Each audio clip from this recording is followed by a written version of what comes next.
नमस्कार दोस्तों। आज ये हमारा हिंदी का पहला क्लास है दोस्तों। हमारा ये प्रैक्टिस सेट फर्स्ट है जो उत्तर प्रदेश ईडी एग्जाम के लिए हमने बनाया है। और इस प्रश्न में, इस प्रैक्टिस सेट में आपको अलंकार, छंद आदि को आसान से आसान, सरल से सरल भाषा में हमने आपको समझाने का प्रयास किया है, ताकि आप एग्जाम हॉल में जाएं तो प्रश्न को बड़े ही आत्मविश्वास के साथ 100% करके आए। ये हमारी कामना रहेगी और ये हमारा प्रयास रहेगा आपके प्रति दोस्तों। तो आइए हम अपने प्रश्न की शुरुआत करते हैं। यहाँ पर हमारा पहला प्रश्न है, जैसे कि यहाँ पर देखा गया है, मेघमय आसमान से उतर रही है वह संध्या सुंदरी, कैसी परी सी और धीरे धीरे। देखिए, जब अलंकार पढ़िए तो हर शब्दों पर गौर करिए। जैसे मेघमय क्या है? आसमान है। से क्या हो रही है? उतर रही है। कौन? संध्या सुंदरी। कैसे? परी और सी और धीरे धीरे। देखिए, इतने शब्द। अब यहां पर सी आ गया तो अक्सर सुनने में आता है कि जहां सा, सी, सम, सरस, सरिस, से, आदि, आदि शब्द आते हैं, आदि शब्द आते हैं, वहां उपमा अलंकार होता है। ठीक है दोस्तों, ये तो सही है 100%। एक चीज और, लेकिन हर अलंकार उपमा अलंकार नहीं होगा, ये भी सही है दोस्तों। अगर किसी अलंकार में सा, सी, सम, सरस, सरिस, से आदि आए तो नहीं कि उपमा ही होगा, वो और भी अलंकार हो सकता है। जैसे प्रतीप अलंकार भी हो सकता है जो उपमा का उल्टा होता है। ठीक है, तो उस आप भ्रम में न रहिएगा। ठीक है। अच्छा, यहां गौर करिएगा, यहां पर यह दिखाया गया है तो किसको? संध्या सुंदरी को। कैसा? परी सी। अब यहां पर संध्या कौन है? संध्या जड़ है। परी कौन है? चेतन है। आप समझते हैं, जड़ को जब क्या बना दिया जाए? चेतन। यहां जड़ का स है प्रकृति और चेतन का स है जीव, सजीव, सजीव। ठीक है, अर्थात प्रकृति को क्या दिखाया जाए? सजीव दिखाया जाए। प्रकृति को मानव जैसा दिखाया जाए। प्रकृति को अर्थात जड़ को चेतन दिखाया जाए। तो ऐसे अलंकारों को हम मानवीकरण अलंकार कहेंगे दोस्तों। क्या कहेंगे?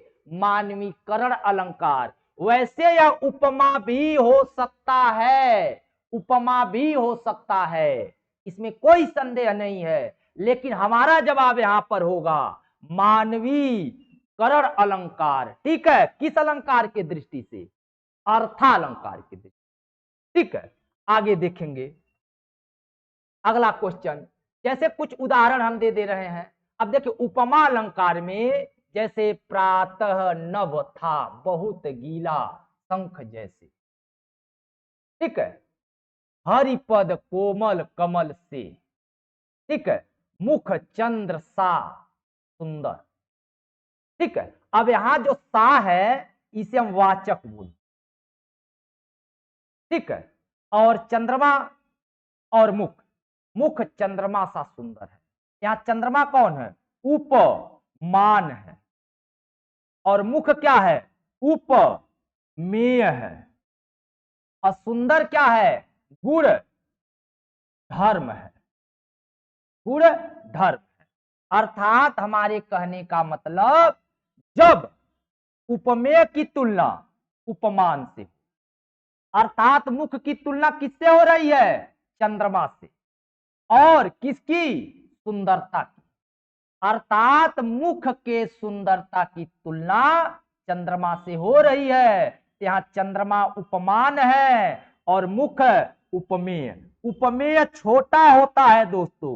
उपमेय क्या होता है? छोटा। और उपमान क्या होता है? बड़ा दोस्तों। ठीक है, उपमान हमेशा बड़ा होता है। यहाँ चंद्रमा बड़े हैं, मुख छोटा है, छोटे का तुलना बड़े से हुआ, ठीक है। और जिसका तुलना हो, जिसका, उसे हम गुण बोलते हैं, विशेषण, सुंदर का तुलना।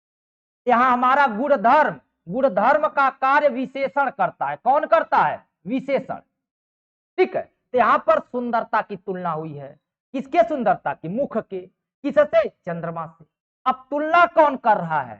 सा, सी, सम, सरिस, ठीक है। तो यहाँ उसी को हम वाचक बोल। अगर पूछे, ठीक है। अब यहाँ देखिए, हरिपद कोमल कमल से, यहाँ पर कोमल गुण धर्म है, और हरि का पद किसके जैसा? कोमल है, कमल जैसा। यहाँ पर से वाचक है। से क्या है दोस्तों? वाचक है। यहाँ पर से हमारा वाचक है। कमल उपमान है, हरिपद उपमेय है, और कोमल गुणधर्म है, ठीक है। और भी उदाहरण हम देख सकते हैं दोस्तों। देखिए, उपमा अलंकार में जैसे उर विहग सा, अब देखिए सा आ गई, कोमल चरण कमल से आ गया, मसक समान, अग्नि समान, देख कपि। अब यहां पर गौर करेंगे, सा, से, समान, समान, ये सब क्या है? ये सब वाचक है, ये सब वाचक है। वाचक का मतलब होता है तुलना करने वाले शब्द, वह शब्द जो तुलना करवाते हैं। से, सा, से, समान, समान। अब देखिए, जैसे मसक समान रूप कपि, कपि, कपि कैसा रूप धर रहे हैं? मसक, ठीक है। कपि का रूप कैसा है? मसक। अब कौन? मसक यहां पर क्या होगा? उपमान। अब कपि क्या होंगे? उप में, ठीक है। और रूप क्या है? गुणधर्म। समान क्या है? वाचक। उसी तरह से अग्नि, समान नेत्र, भय यम की, यम, यम के नेत्र की तुलना किससे हो रही है? अग्नि से। तो यम की हो रही है, तो जिसकी हो रही है वह उपमेय होगा दोस्तों, और जिससे हो रही है वह उपमान होगा दोस्तों। और तुलना किस किस शब्द से हो रहा है? समान, ये वाचक होगा दोस्तों। गौर करिएगा, समझने का प्रयास करिएगा। पढ़ाई लिखाई में समय का ध्यान नहीं, समय देना पड़ेगा। अगर आपको अपनी पढ़ाई स्मार्ट बनानी है, हार्ड नहीं बनानी, हम आपका हिंदी स्मार्ट बनाने का प्रयास करेंगे दोस्तों, ठीक है। अग्नि, ठीक है। अब क्या हुआ? नेत्र भय, ठीक है। अब देखेंगे यहां पर कोमल चरण कमल से, कोमल, ठीक है, कोमल चरण कमल से। चरण कैसा? किसके समान? कमल। अब चरण का तुलना हुआ है उपमेय, किससे? कमल से, उपमान, सॉरी,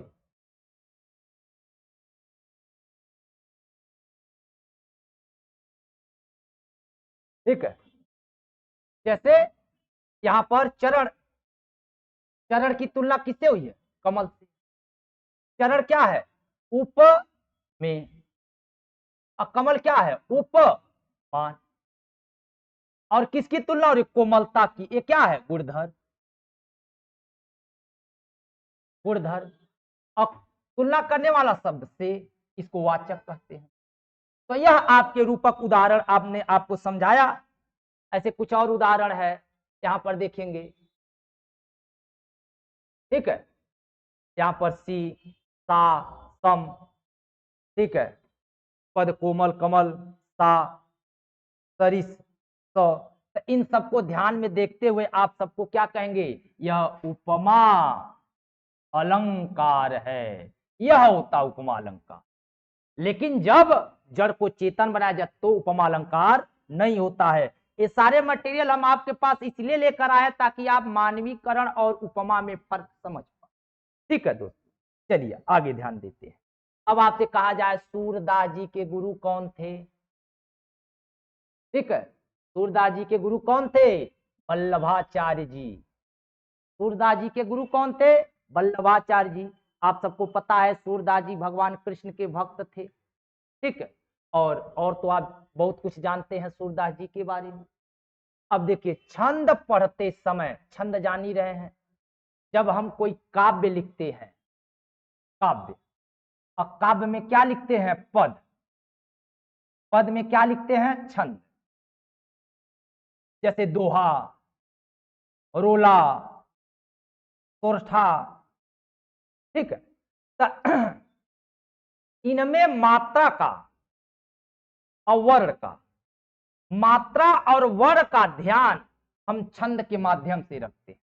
ठीक है, अब यहां पर देखेंगे छंद पढ़ते समय आने वाले विराम को हम क्या कहते हैं। तो छंद पढ़ते समय आने वाले विराम को हम यति बोलते हैं। क्या बोलते हैं, यति। यति का मतलब हमारे सांस की जहां ठहराव हो। जैसे हम कहेंगे देवी पूजी पद, यही यति है। अब यहां से जब चालू करेंगे कमल तुम्हारे, जैसे देवी पूजी पद, कमल तुम्हारे, तो यति गति, सांस के ठहराव को यति और सांस के बहाव को गति। तो यही देखेंगे जहां विराम लेते हैं। ठीक है, ठीक है, लेकिन यहां पर हम थोड़ा विराम लेंगे, अल्प विराम लेते हैं। ठीक है, आगे, सॉरी। और यहां पर देखेंगे, जैसे आप देखा है विशेषण शब्द, जिस संज्ञा या सर्वनाम की विशेषता बतलाते हैं उसे क्या कहते हैं, विशेषण शब्द, जिस संज्ञा सर्वनाम। गौर करिएगा, तो विशेषण का काम है संज्ञा और सर्वनाम की विशेषता बताना। ये आप सबको पता है दोस्तों कि विशेषण का काम क्या है, संज्ञा। जैसे आपसे कहा जाए, जैसे कहा जाए संज्ञा और संज्ञा सर्वनाम, संज्ञा सर्वनाम के बारे में जो कुछ बताया जाता है वही विशेषण। जैसे संज्ञा के बारे में हम संख्या बताएं, वो भी विशेषण है। रंग बताएं, वो भी विशेषण है। गुण बताएं, वो भी विशेषण है। ठीक है, परिणाम बताएं, वो भी विशेषण है। ठीक है, अब और जिसकी बताई जाती है उसे विशेष्य बोलते हैं। सपोज करिए, जैसे आपसे कहा जाए, जैसे कहा जाए, जैसे कहा जाए काला घोड़ा, काला घोड़ा। अब बताइए काला क्या है, रंग है, और घोड़ा क्या है, संज्ञा है, और रंगों का नाम विशेषण होता है, और जिसकी विशेषता बताई जाती है उसे विशेष्य बोलते हैं। यहां पर विशेष्य कौन है, घोड़ा है। अब विशेषण क्या है, काला है।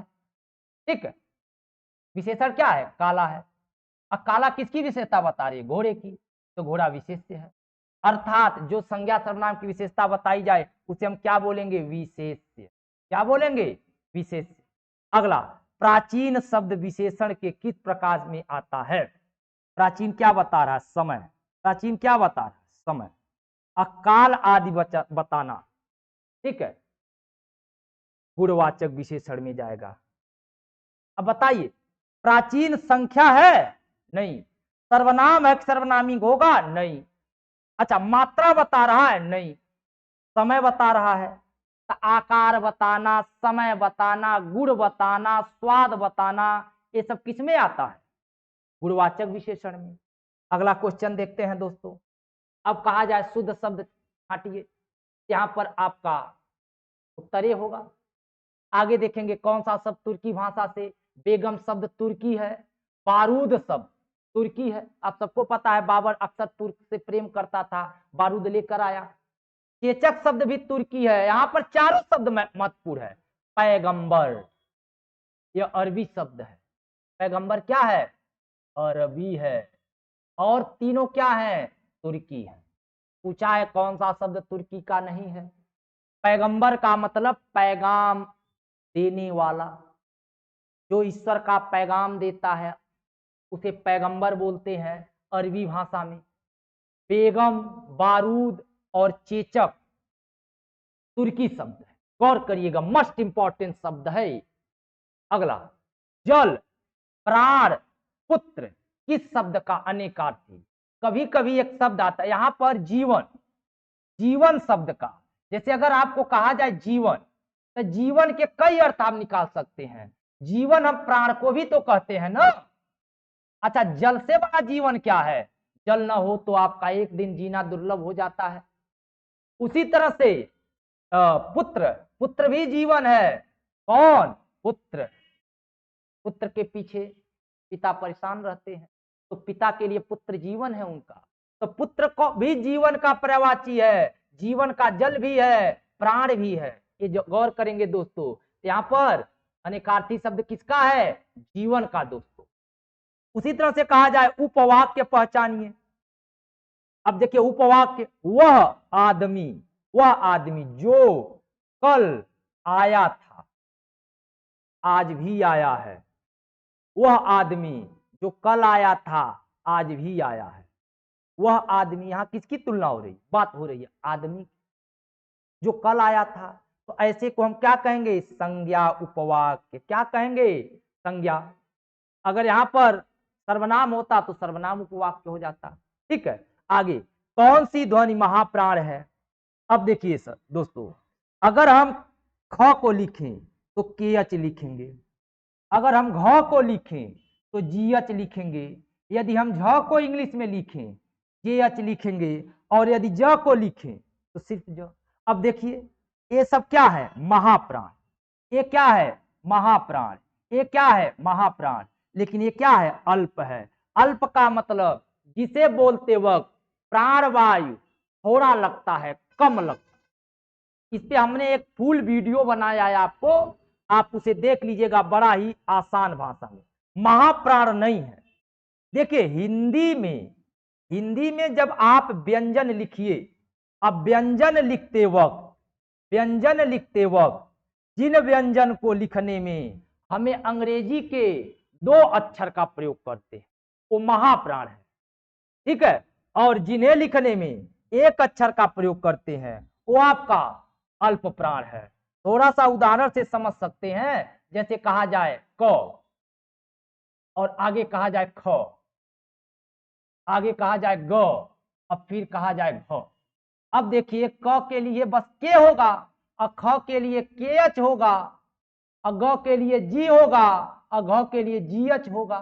तो यह महाप्राण है, यह भी महाप्राण है। इसको क्या कहेंगे? अल्प प्राण है।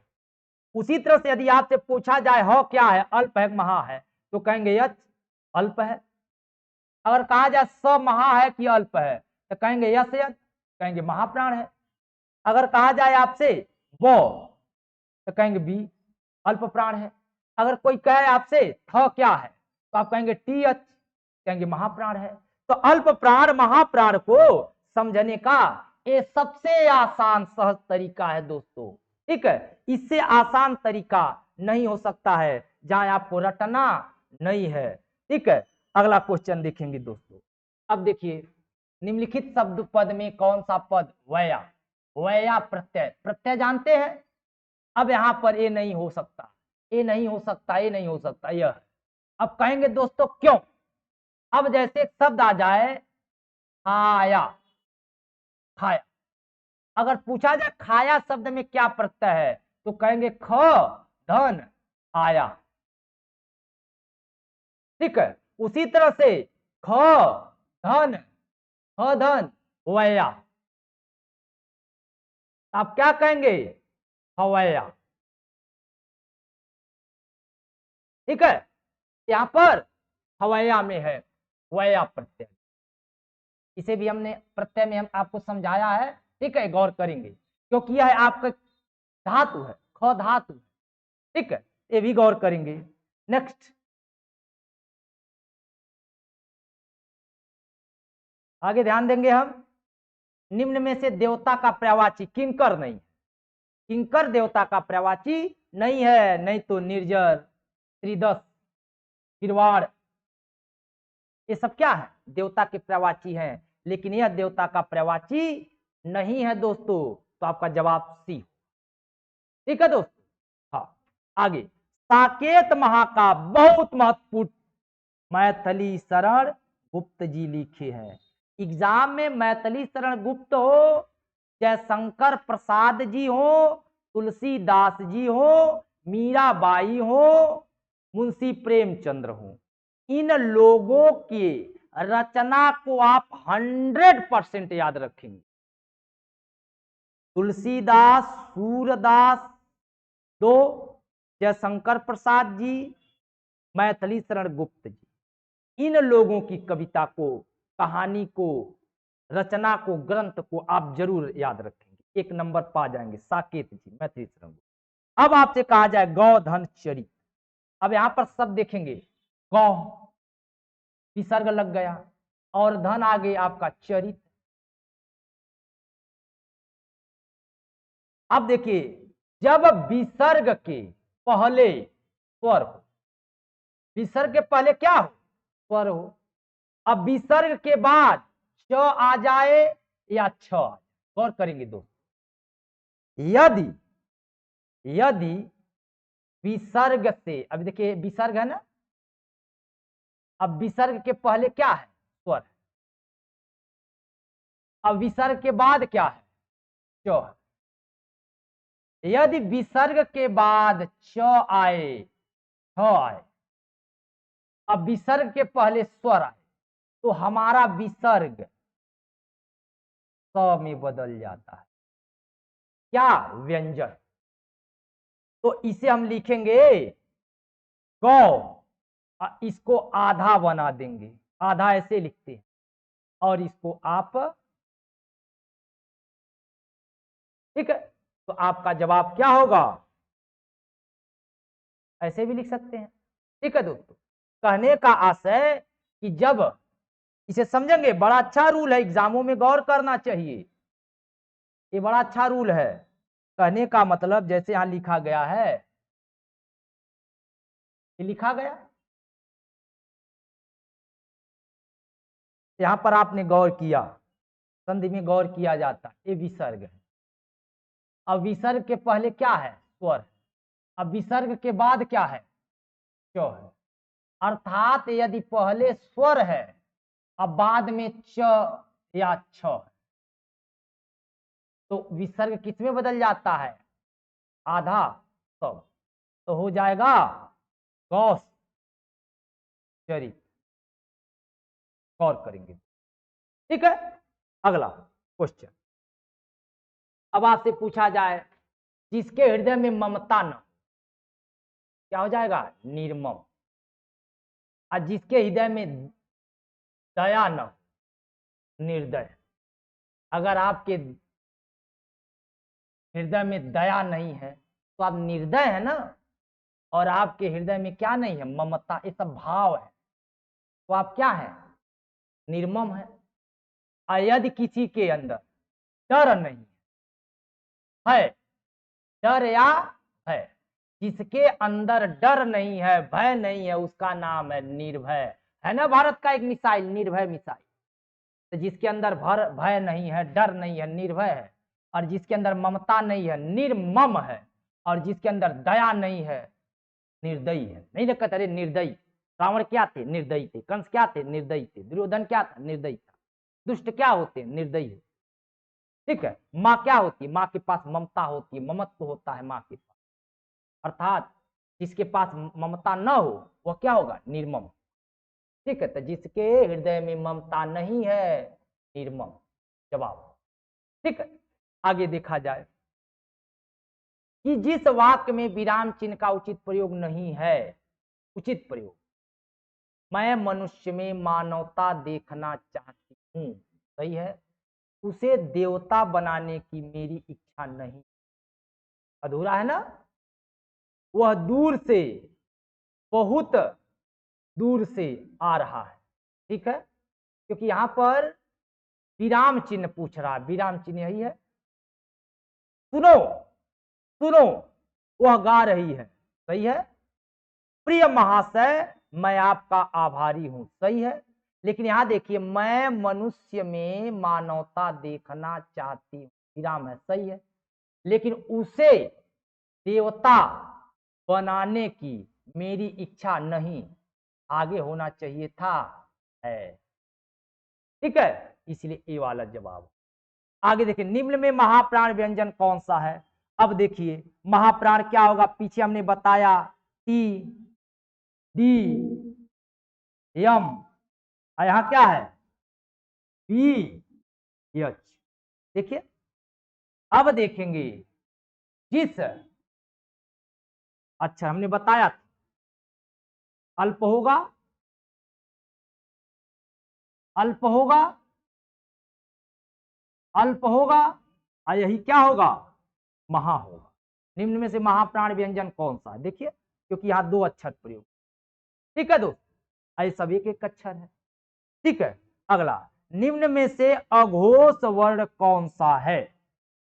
अघोष, देखिए हिंदी वर्णमाला, जब आप हिंदी वर्णमाला लिखते हैं, हिंदी वर्णमाला का जो पहला अक्षर होता है, हिंदी वर्णमाला का जो पहला अक्षर होता है उसे हम क्या कहते हैं,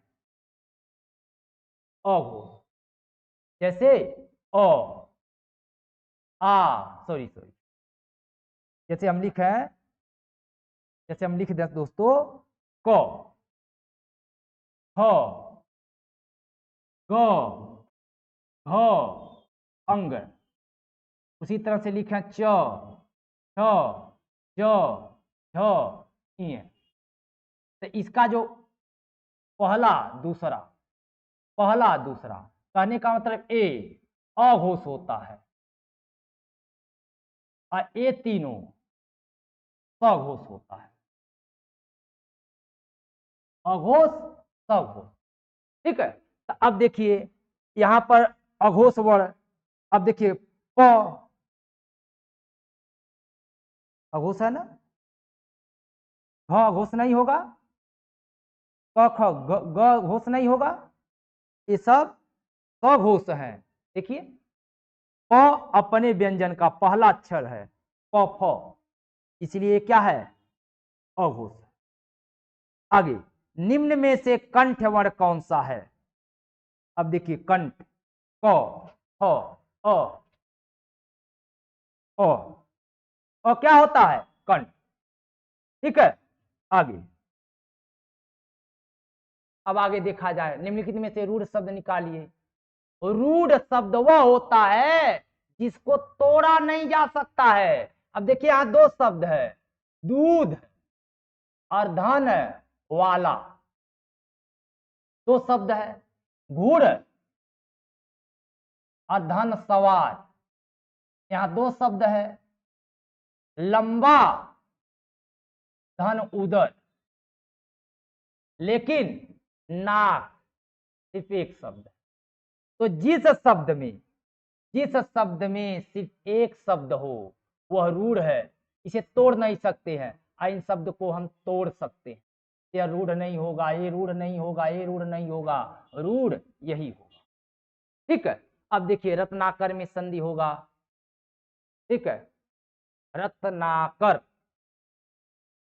रत्न धन आकर, रत्न धन आकर, रत्ना तो होगा नहीं, रत्न धन आकार तो होगा नहीं। रत्नाकर किसकी प्रवाची है, समुद्र की। रति धन रति तो होगा नहीं, रत्ना तो होगा नहीं, शब्द गलत है। आकार नहीं होगा, आकार क्यों, गौर करेंगे कैसे गलत है। यहां पर आ है तो यहां पर कहीं आ है नहीं, गलत हो गया।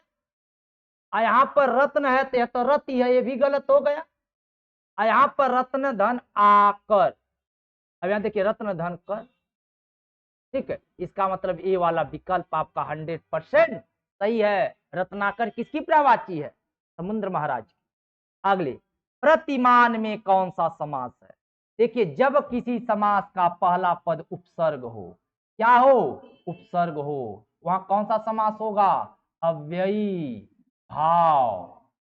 जैसे प्रतिमान, प्रतिमान जैसे दे दिया जाए, प्रतिफल जैसे दिया जाए, प्रतिदिन, ठीक है, जैसे दे, तो ऐसे शब्द में कौन सा अलंकार होगा, सॉरी कौन सा समास होगा, अव्ययी भाव समास। क्या कहेंगे, अव्ययी भाव। दोस्त आगे दिया जाए, परिक्रमा में कौन सा, परिक्रमा, परि, कौन सा, परि। भलाई में कौन सा प्रत्यय है, भला धन, भला धन ई, क्योंकि अब देखिए भलाई में शब्द किससे बना है, इधर से शब्द देखा जाता है, भला निकाल ली, भला किसी का कर न सको तो बुरा किसी का मत करना, तो भला एक क्या है, शब्द है, और जब मूल शब्द में जो जुड़ा होगा वही प्रत्यय होगा। ये नहीं कहेंगे आई है या लाई है, ऐसा नहीं होगा। भला में क्या है, बड़ी ई है, ठीक है, ये आपका प्रत्यय हो गया। आगे गौर करेंगे, अब देखेंगे निमित्त में कौन सा शब्द तत्सम है। तत्सम शब्द क्या होता है, वह शब्द जो संस्कृत के समान है।